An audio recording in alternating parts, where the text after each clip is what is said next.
Dear student, আজকে আমরা B.Ed practicum নিয়ে আলোচনা করব সেকেন্ড সেমিস্টারে মাইক্রো টিচিং কোর্স 1.2.3 এর ইতিহাস সাবজেক্টের উপরে। তো চলো দেখে নেওয়া যাক কীভাবে প্র্যাকটিকামটি লিখব। তো প্র্যাকটিকামের as usual front page, certificate, তারপরে অ্যাকনোলেজমেন্ট এগুলো দেবে, তারপর সূচিপত্র বানাবে। এরপরে সূচিপত্র বানানোর পর যেটা লিখতে হবে সেটা আমরা শুধু এখানে তুলে ধরব। তো চলো দেখে নেব এবার। আচ্ছা, micro teaching through simulation mode. Name of the skill হচ্ছে ইন্ট্রোডিউসিং দ্য লেসন। এখানে যে স্কিলগুলো রয়েছে, ফার্স্ট স্কিলটা হচ্ছে ইন্ট্রোডিউসিং দ্য লেসন। সাবজেক্ট হলো হিস্ট্রি, টপিক হচ্ছে মোহাম্মদ বিন তুগলক, ক্লাস 8। আচ্ছা,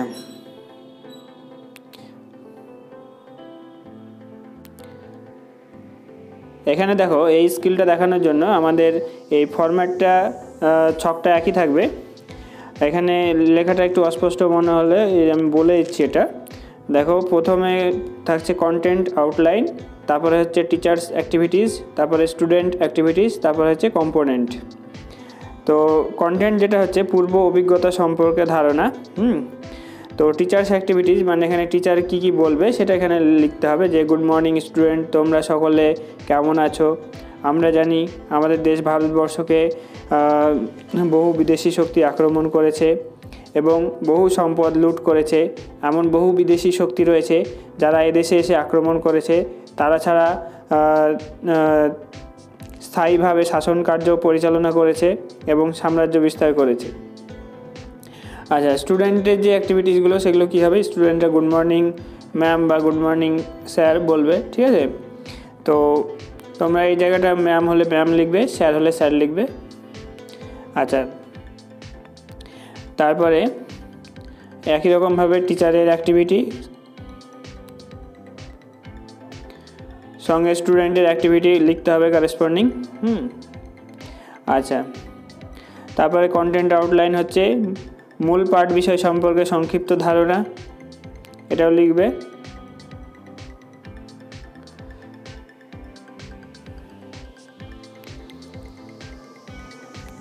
আচ্ছা, তারপরে হচ্ছে নেক্সট স্কিলটার নাম হচ্ছে কোশ্চেনিং, মানে প্রশ্ন করা। তো মাইক্রো টিচিংয়ের যে স্কিলগুলো রয়েছে তার মধ্যে নেক্সট স্কিলটা হচ্ছে কোশ্চেনিং। এটা সাবজেক্ট ইতিহাস, টপিক হচ্ছে মোহাম্মদ বিন তুগলক, টাইম হচ্ছে 10 মিনিটস, ঠিক আছে। আচ্ছা, এখানেও আগের মতো কন্টেন্ট নিতে হবে, তারপরে টিচার কি করবে, স্টুডেন্টরা কি বলবে সেগুলো এখানে লিখতে হবে।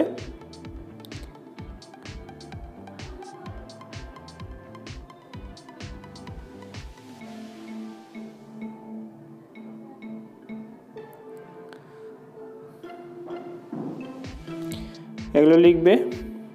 এগুলোর পর নেক্সট স্কিলটার নাম হচ্ছে ইউজ অফ টিচিং এইডস।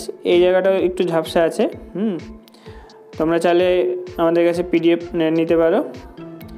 PDFের জন্য হোয়াটসঅ্যাপ করবে, কমেন্টে আমরা হোয়াটসঅ্যাপ নাম্বার জানিয়ে দিব। আচ্ছা, তো এখানেও একই রকমভাবে টিচিং এইডস কখন দেখাতে হবে, কন্টেন্ট আউটলাইন, টিচিং এইডসের মাধ্যমে বিন তুগলকের ধারণা প্রদান করা, ঠিক আছে। আচ্ছা, এখানে টিচার কি করবে এবং স্টুডেন্ট কি করবে এগুলো লিখতে হবে।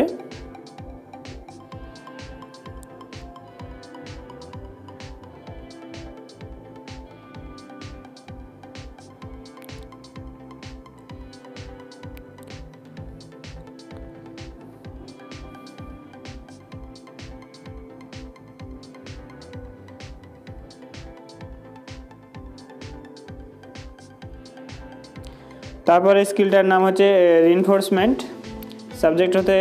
সাবজেক্ট হলো history, topic bin Tughlaq, time 10 minutes, class হচ্ছে 10। অর্থাৎ শিক্ষার্থীদেরকে রিনফোর্সমেন্ট দেওয়া। তো এই স্কিলটাতে একই রকমভাবে আউটলাইনের টপিকটা লিখতে হবে, টিচার্সের অ্যাক্টিভিটি, স্টুডেন্টের অ্যাক্টিভিটি এগুলো লিখবে।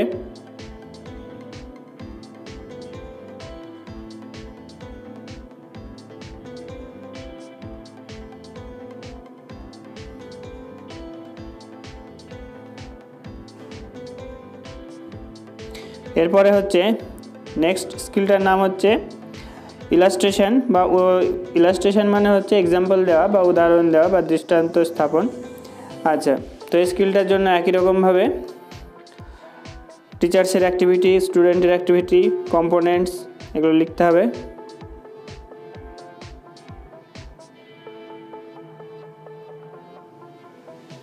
আচ্ছা, এটা হয়েছে ইলাস্ট্রেশনটা। পেজ এখানে তোমরা যে পেজ নাম্বার আছে যে কর্নারে, এখানে দেখো এই পেজ নাম্বার, এই যে 30 লেখা, এটা দেখে দেখবে যে পরপর কোনটা পর কোনটা হবে। এখানে ডবল রিপিট হয়ে গেছে। ইলাস্ট্রেশন স্কিলটা হয়েছে।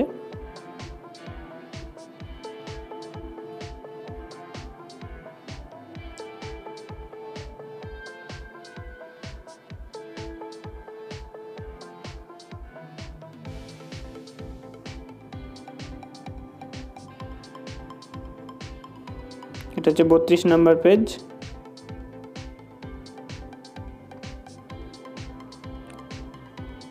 এটা 34। আচ্ছা, এটা নেক্সট কারিকুলাম। তো এইখানেই শেষ। তো এই ছিল আমাদের আজকের ভিডিও। দেখা হচ্ছে পরবর্তী ভিডিওতে।